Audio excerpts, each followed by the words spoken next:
अल्लाह वाले की बहू गिद्धी बन गई।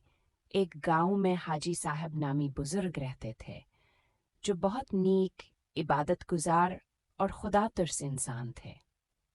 लोग उन्हें अल्लाह वाला कहते थे, क्योंकि हमेशा अल्लाह का जिक्र करते और दूसरों को भेने की तलकीन करते।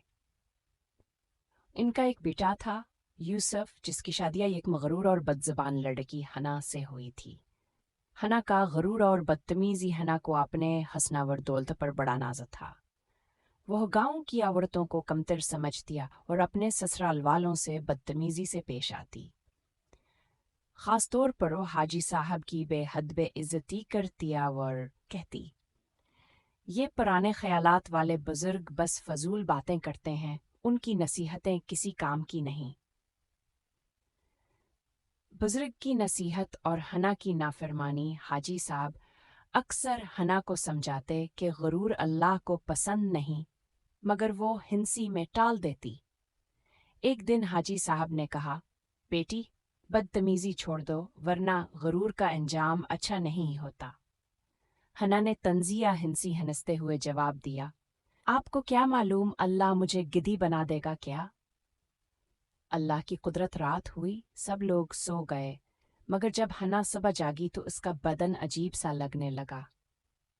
वो हैरत से उठी, मगर जैसे ही आईना देखा, उसकी चीख निकल गई। वो एक गिद्धी बन चुकी थी। गांव में हंगामा। यूसुफ ने जब अपनी बीवी को इस हाल में देखा तो हैरान परेशान हो गया। गांव में खबर फैल गई कि अल्लाह वाले की बहू गिद्धी बन गई है। लोग हाजी साहब के पास मशवरा लेने आए। नेकी का इनाम, बुराई की सजा।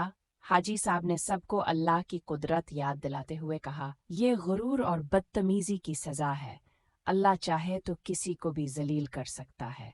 हमें आजिजी और नरमी इख्तियार करनी चाहिए।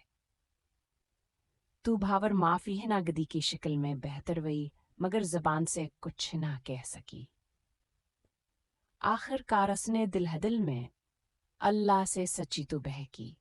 कुछ दिन बाद हाजी साहब ने दुआ की और अल्लाह के हुक्म से हना फिर से इंसान बन गई, मगर अब वह पहले जैसी न रही। वह नीक, फरमान बरदार और आजिज बन चुकी थी।